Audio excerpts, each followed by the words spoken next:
In the serene hills of Claiborne County, Tennessee, where the rhythm of small-town life unfolds with quiet predictability, Claiborne Correctional Facility stood as a stark monument to order and confinement. A sprawling complex of gray concrete, steel bars, and razor wire, it housed hundreds of inmates serving sentences for crimes ranging from petty theft to violent felonies. To the surrounding community, the facility was a symbol of justice, a place where society's rules were enforced with unyielding precision, ensuring that those who transgressed faced the consequences. Yet, on the night of March 12, 2022, within the dimly lit corridors of this institution, a secret so dark and destructive unfolded that it would shatter the illusion of control and reverberate through the prison system. This was not merely a crime, it was a desperate, calculated attempt to erase a truth capable of dismantling a meticulously crafted existence. The cover-up that followed proved even more shocking than the act itself, weaving a narrative of power, fear, and deception that transcended the typical prison scandal. At its heart was Desmond Tate, a correctional officer whose authority over inmates' fates masked his inability to govern his own desires, a secret so perilous he resorted to murder to keep it buried. Yet, no matter how carefully he tried to erase the evidence, the walls of Claiborne were always watching, and justice was relentless in its pursuit. This video delves into the chilling case of Desmond Tate, a respected correctional officer whose hidden desires and desperate actions led to the brutal homicide of inmate Rico Valentine, an act that rocked the Claiborne Correctional Facility and captivated the nation. Through a detailed exploration of Tate's life, his forbidden relationship with Valentine, the murder, the cover-up, and the subsequent investigation, we uncover the psychological, societal, and institutional failures that culminated in tragedy. Drawing on psychological research, forensic evidence, societal analysis, and historical parallels, this account examines the lengths one will go to protect a lie and the inevitable surfacing of truth. Welcome to The Killer Next Door, where we dissect the darkest corners of human behavior to illuminate the complexities of crime and justice. If you believe you've seen every facet of human darkness, this case will compel you to reconsider. Subscribe, enable notifications, and join us for a journey into the abyss. Desmond Tate, at 40 years old in 2022, embodied the archetype of a correctional officer, a figure of authority whose life appeared to be the epitome of discipline and control. A former soldier who served 2 tours in Iraq from 2003 to 2007, Tate carried the stoicism and rigor of his military background into his role at Claiborne Correctional Facility, where he began working in 2008 after an honorable discharge. Standing 6 feet 2 inches with a muscular build honed by years of physical training, Tate commanded respect with his mere presence. His deep, resonant voice and measured words ensured compliance from inmates and colleagues alike, creating an aura of unassailable authority. At Claiborne, a medium-security prison housing approximately 800 inmates, Tate was known for running his block with an iron grip. Rules were non-negotiable, infractions met with swift consequences, and leniency was absent. His personnel file was a testament to his professionalism. Commendations for de-escalating volatile situations, such as a 2015 inmate riot, praise for leading during staff shortages in 2018, and no disciplinary marks in over a decade of service. To his peers, Tate was the gold standard, a man who subordinated emotion to duty, embodying the principles of no favoritism, no bending of regulations, and no hint of vulnerability. Beyond the prison's barbed wire perimeter, Tate portrayed the quintessential family man, a role that further solidified his image as a pillar of the community. Married for 15 years to Latasha, a soft-spoken elementary school teacher with a warm smile and a penchant for volunteering at local charities, they raised 2 children, Marcus, 14, and Aaliyah, 11, in a modest ranch-style home in Tazewell, Tennessee. The Tate residence, with its neatly trimmed hedges, American flag proudly displayed on the porch, and a basketball hoop in the driveway, was a picture of suburban stability. Neighbors described Tate as dependable, the kind of man who'd help fix a neighbor's leaky faucet or coach Little League on weekends. As a deacon at New Hope Baptist Church, Tate delivered sermons on discipline, faith, and family values, his baritone voice resonating with conviction as he quoted scripture to underscore the importance of moral integrity. To his congregation, he was a moral compass, a man whose life seemed meticulously orchestrated, free from the chaos that plagued others in a world of uncertainty. Yet, beneath this polished exterior, Tate harbored a secret he refused to confront, even to himself. Claiborne Correctional wasn't just his workplace, it was a stage where his internal conflicts played out in dangerous, covert ways. For years, whispers circulated among inmates about Officer Tate's behavior, how his gaze lingered too long on certain prisoners, how he appeared in isolated areas like the laundry room, storage closets, or maintenance corridors at odd hours. Some claimed to have seen him entering cells after lights out, a time when officers were expected to maintain strict boundaries. These allegations, though never formally reported, were stifled by fear of retribution, as Tate's authority rendered him untouchable. He had constructed an impregnable fortress around his secret, convincing himself that exposure was impossible, that his control was absolute.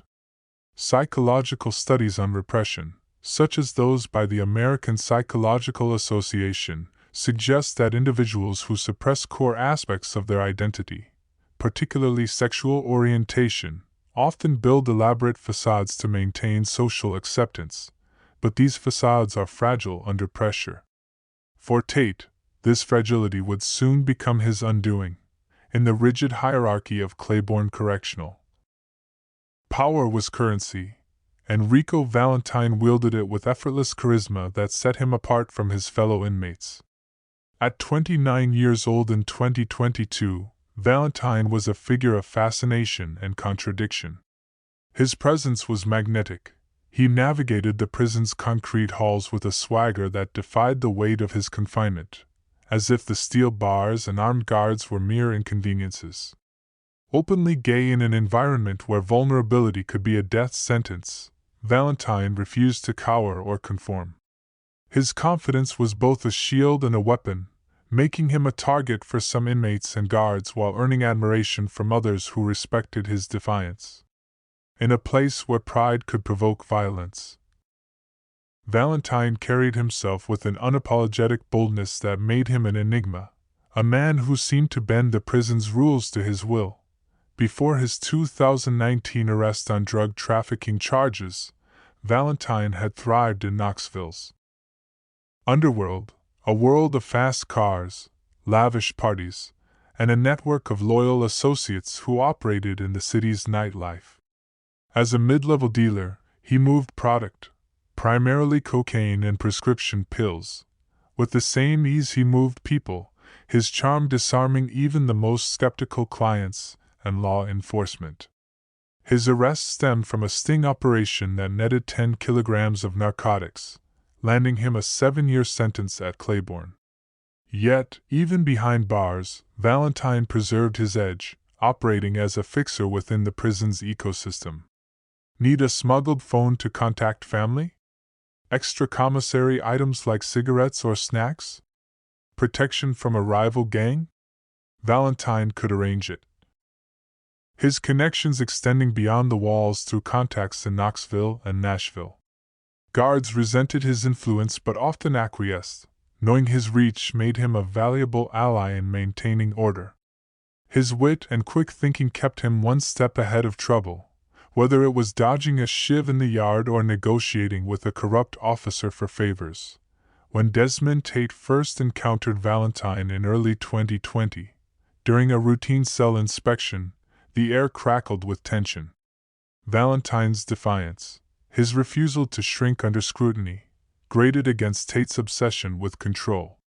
To Tate, Valentine represented chaos, loud, unashamed, and unapologetically himself, qualities that clashed with Tate's rigid worldview of order, discipline, and restraint. Tate made it his mission to break him, subjecting Valentine to relentless cell searches, random pat-downs, and verbal confrontations designed to assert dominance. "You think you're special, Valentine?" Tate would bark, his voice laced with disdain. Valentine, unfazed, met each challenge with a smirk, as if he saw through Tate's facade. "You're working hard to hate me, officer," he once said, his tone teasing but piercing, as if he knew something Tate refused to admit. Psychological studies on power dynamics in confined settings, such as those by sociologist Irving Goffman, suggest that such interactions often reveal underlying tensions, where authority figures project their insecurities onto those who challenge their control, setting the stage for conflict. The shift from hostility to something more complex was gradual, almost imperceptible at first. Tate's initial disgust with Valentine, his openness, his defiance, began to morph into a reluctant curiosity.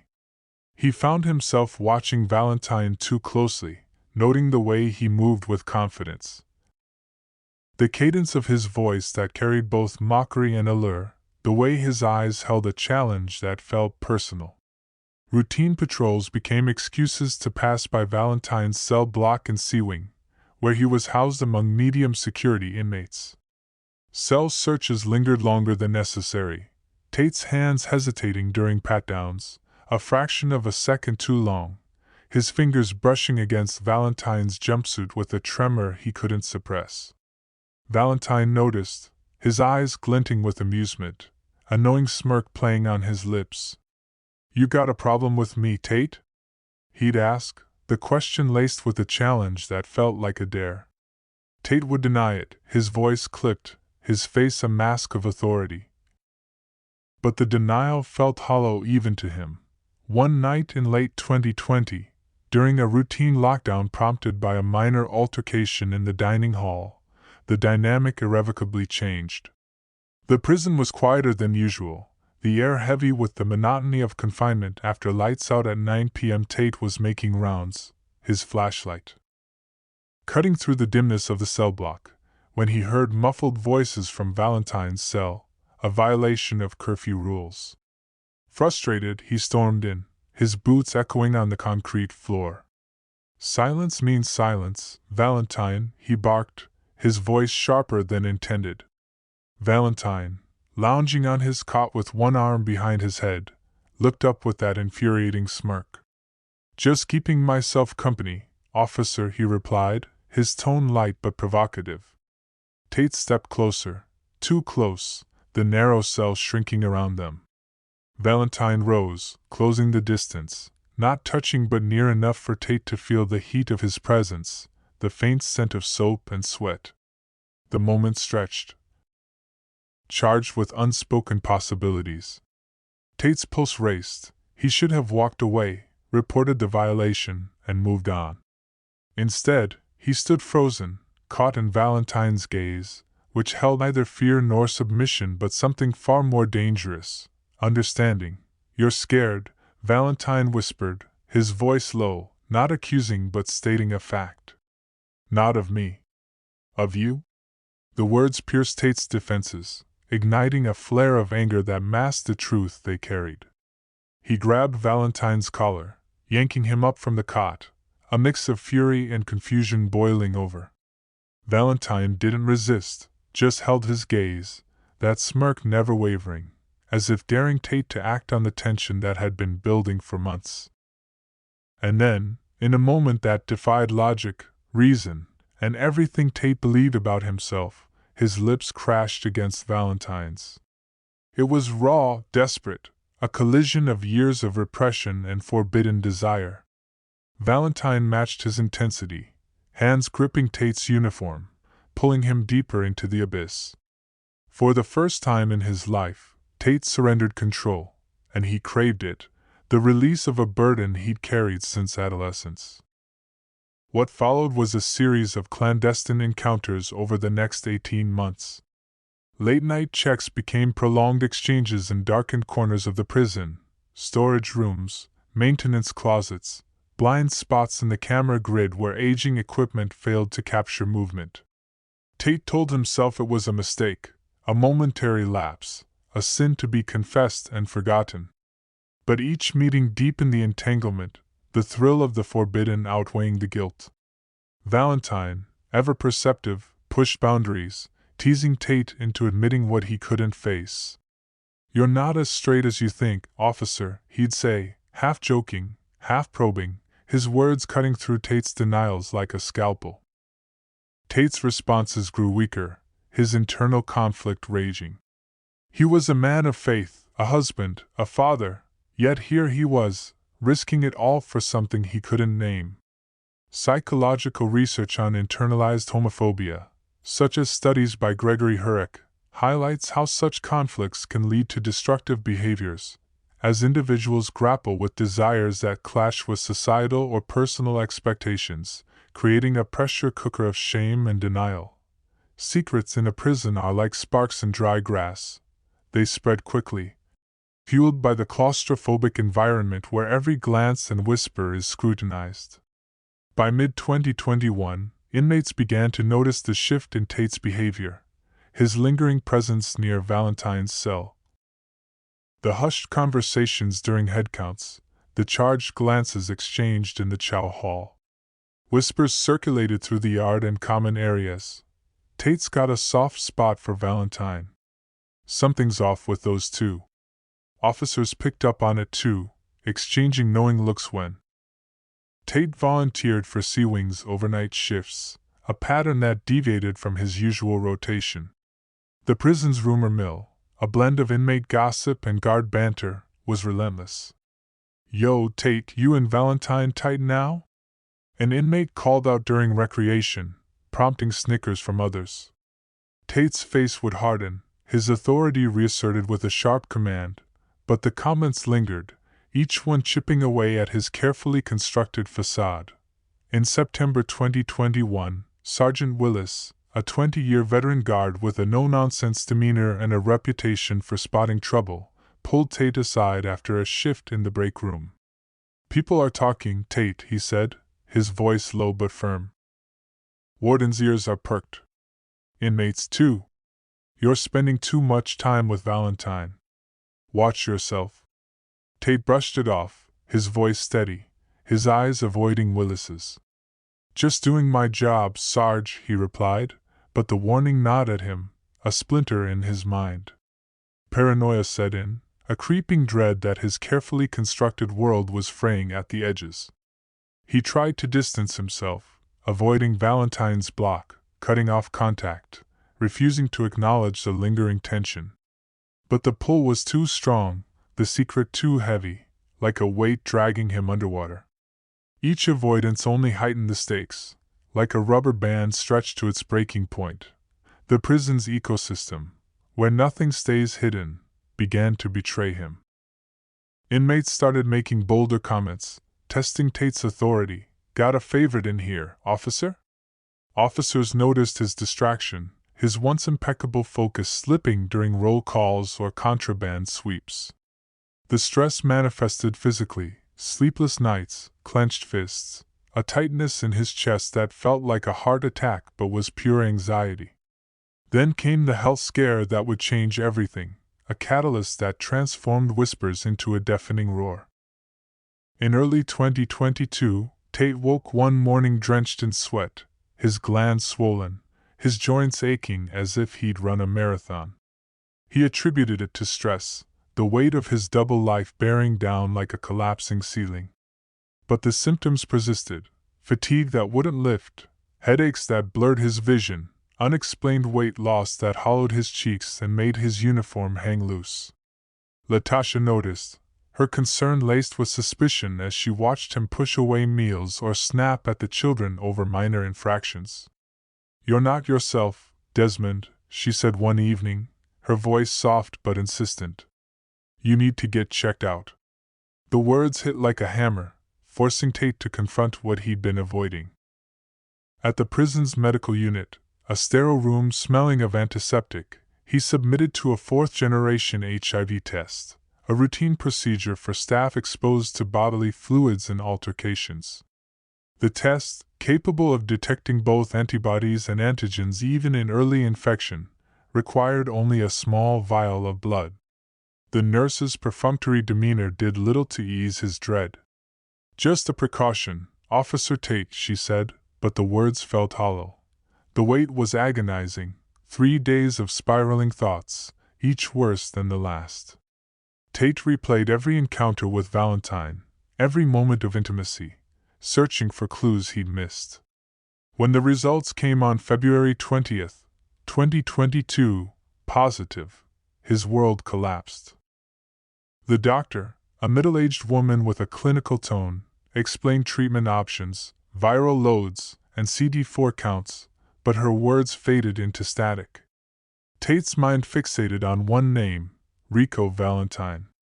The diagnosis was a death knell for his carefully constructed identity: soldier, officer, husband, father, deacon. Shame, guilt, and fear coalesced into a white-hot rage. He convinced himself Valentine was the source, the sole destroyer of his life: his marriage to Latasha, his standing in the church, his career at Claiborne. The affair, once a secret thrill that filled a void, now felt like a betrayal of everything he stood for. He couldn't face Latasha, his children, his congregation, knowing the truth.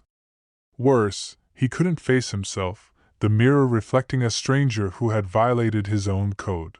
Psychological studies on cognitive dissonance, such as those by Leon Festinger, suggest that individuals in such crises often externalize blame to protect their self-image. And Tate's fixation on Valentine was a textbook case. He refused to consider other possibilities: prior encounters, perhaps during his military years, or discreet liaisons outside the prison, that might have led to his infection. Valentine became the scapegoat, the embodiment of his downfall, a convenient target for his rage.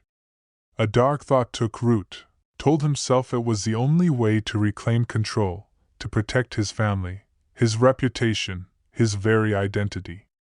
No one would know.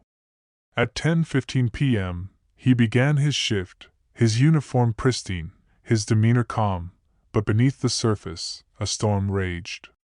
He navigated the familiar corridors, the clank of steel doors and hum of fluorescent lights grounding him in routine. Valentine's cell in C Wing loomed ahead, a destination he both dreaded and craved, the culmination of months of tension and weeks of planning. Valentine was sitting on his cot, staring at the wall, as if sensing the gravity of the moment. Tate unlocked the door and stepped inside, the clang of the bars echoing like a final warning in the quiet cell block.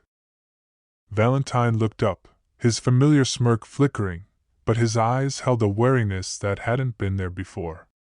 "Officer Tate," he said, his voice dripping with defiance, though softer, as if testing the air. Tate said nothing, his hand resting on his holster, his heart pounding like a war drum.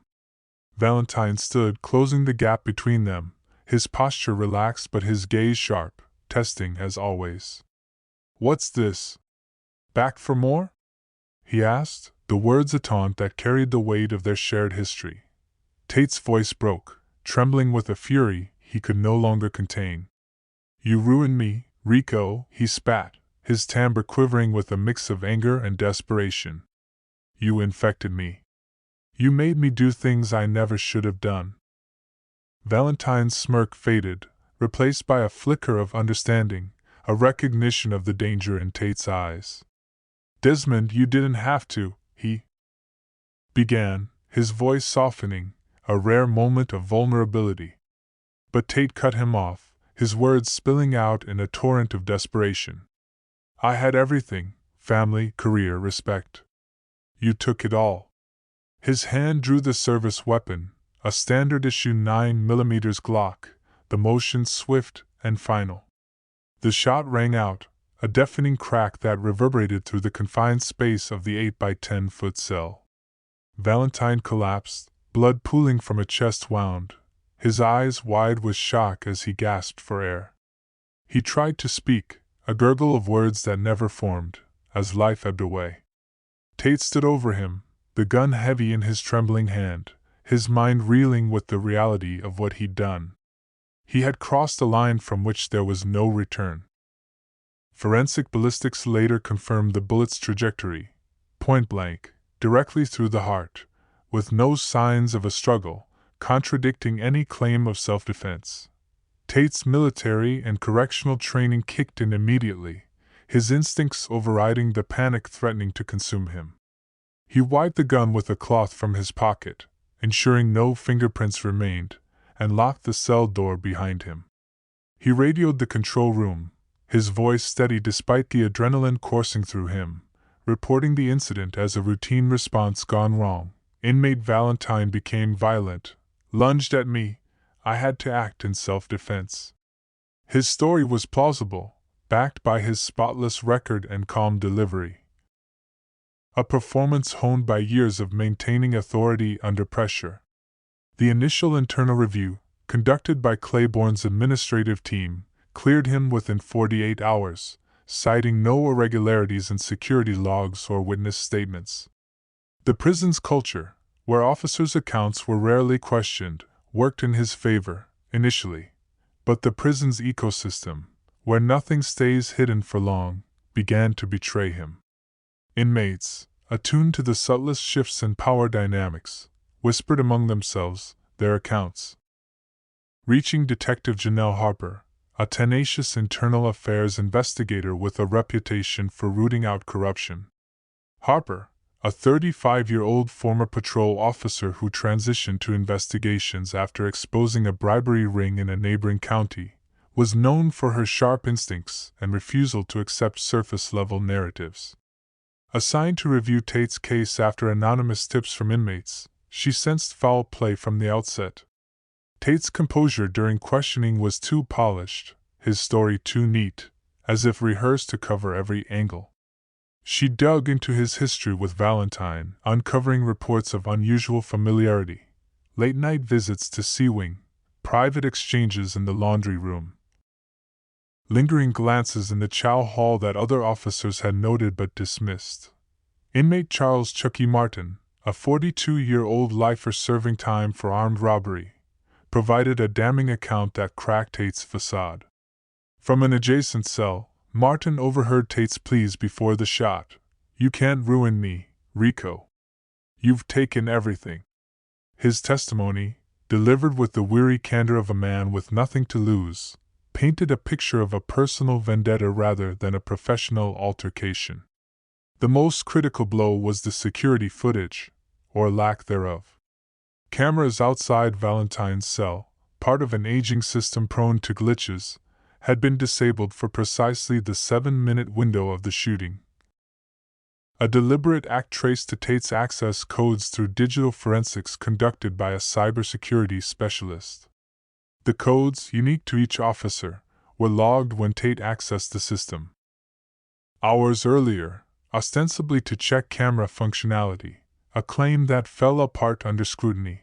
Then came the medical revelation that shattered Tate's motive. Valentine's routine HIV test, conducted as part of a prison health screening in January 2022, was negative, a fact confirmed by medical records and verified by the facility's physician. This meant Tate's rage, his belief that Valentine had infected him, was misplaced. Epidemiologists consulted during the investigation noted that HIV transmission requires specific conditions, such as unprotected sexual contact or blood exposure, and Tate's timeline suggested prior exposure, possibly from an earlier encounter outside the prison. Perhaps during his military years or discreet liaisons in Knoxville's underground scene. This revelation transformed the motive. Tate killed not to hide an infection but to silence Valentine's knowledge of their affair, a secret that threatened his marriage, career, and social standing in a conservative community where his identity as a deacon and family man was sacrosanct. Harper's investigation was relentless, a masterclass in peeling back layers of deception. She interviewed dozens of inmates and officers, piecing together a timeline of Tate and Valentine's interactions over 2 years. Cell block logs showed Tate's frequent presence in C Wing, far beyond standard rotations, with 17 documented visits to Valentine's cell in the 3 months prior to the murder, compared to an average of 5 for other officers. A guard, Officer Jenkins, recalled seeing Tate exit Valentine's cell late one night in December 2021, adjusting his uniform, a detail corroborated by an inmate who saw the same from across the block.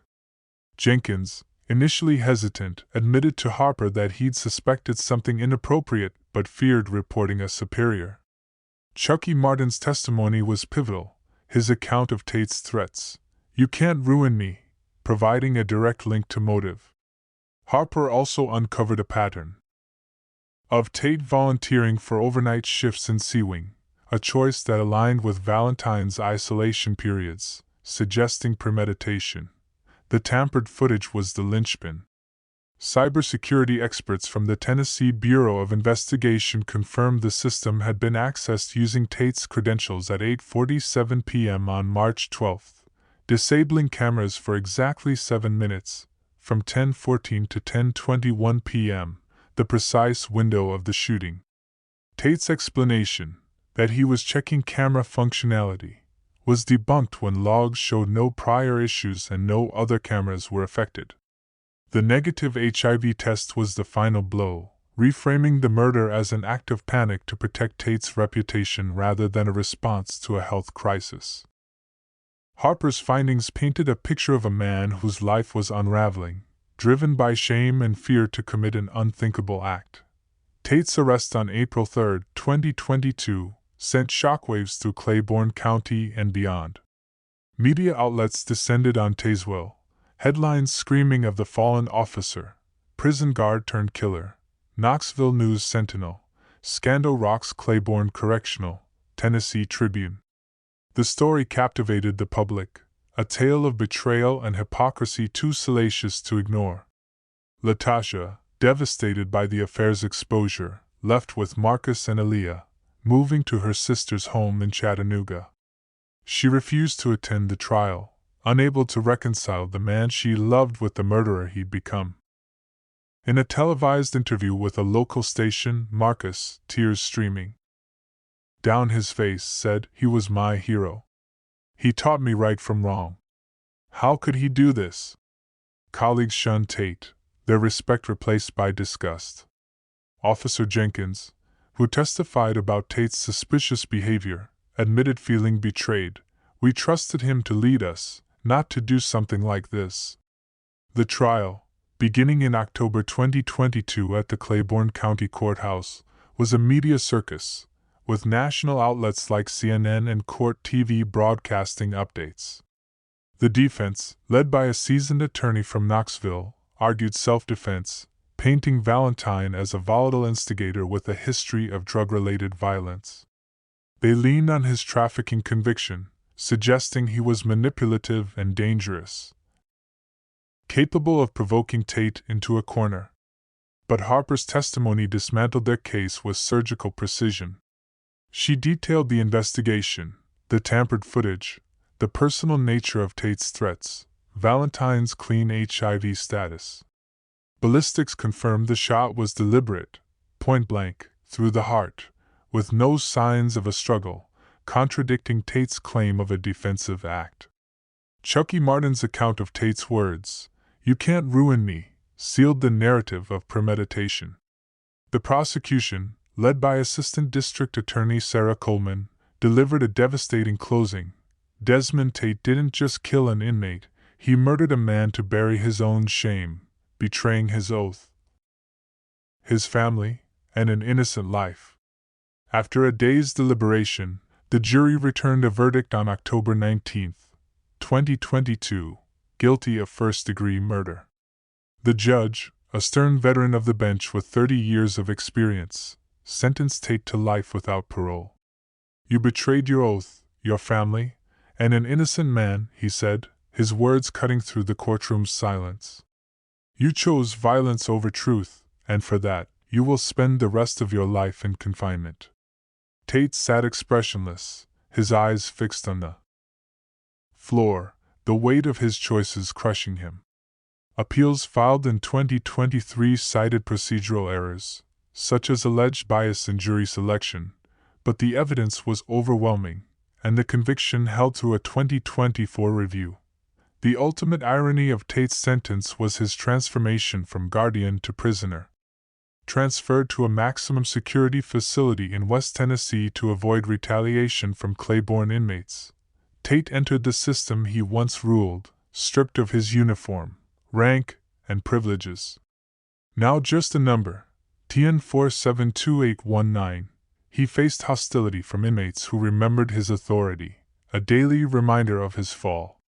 Prison sociology studies, such as those by John Owen, note that former officers face heightened risks in incarceration, often targeted for their past roles, and Tate's experience was no exception. Inmates taunted him with slurs, and guards, aware of his betrayal, offered no protection beyond the minimum required. His life, once defined by power and control, was now one of submission, subject to the same rules and dangers he once enforced.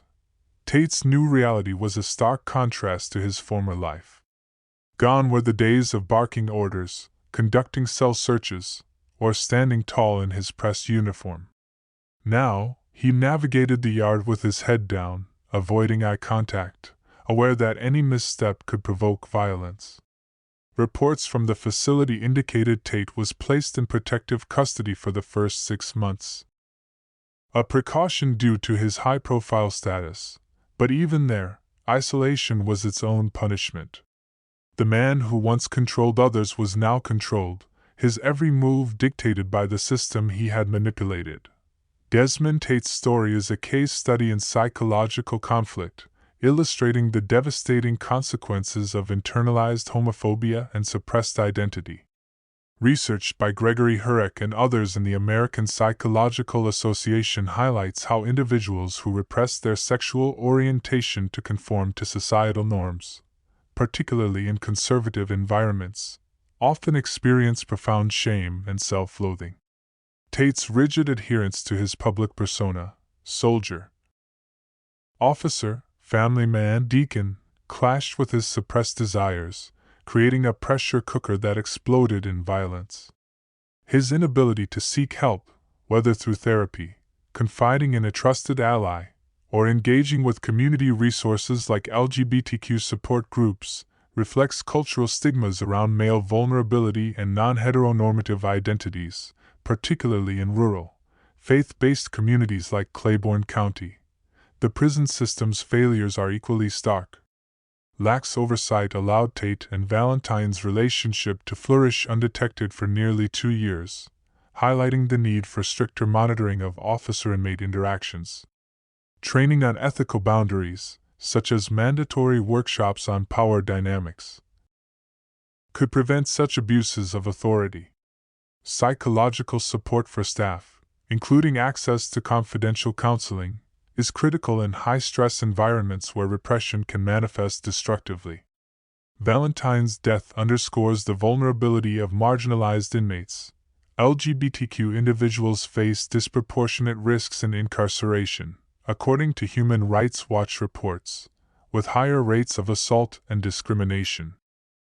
Enhanced protection protocols, such as dedicated oversight for at-risk populations, could mitigate these dangers.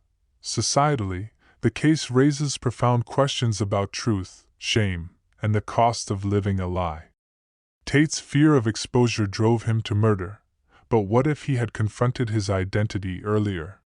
Could therapy, community support, or even a candid conversation with Latasha have altered the outcome? The public's fascination with the scandal, fueled by sensationalized media coverage, risks overshadowing these lessons, turning tragedy into spectacle. Historical parallels, such as the 1998 case of a Texas guard convicted of inmate abuse after a similar abuse of power, show recurring patterns of misconduct in correctional facilities. Urging systemic reform. Proposals include mandatory body cameras for officers, real-time monitoring of security systems, and whistleblower protections to encourage reporting of suspicious behavior. The case also prompts reflection on justice and redemption. Tate's life sentence satisfies the demand for accountability, but does it address the root causes, untreated shame, societal stigma, institutional negligence? Restorative justice models, which emphasize rehabilitation and reconciliation, might offer alternative perspectives, though their applicability to such a heinous act is debated. The tragedy of Rico Valentine, an innocent man whose life was cut short, underscores the human cost of these failures. A reminder that marginalized voices are often silenced in systems designed to control rather than protect. This tragedy forces us to confront uncomfortable truths about identity, power, and justice. How far will someone go to protect a lie? Was Desmond Tate a victim of his own self-hatred, driven to murder by a society that stigmatizes difference? Or was he simply a cold-blooded killer hiding his tracks?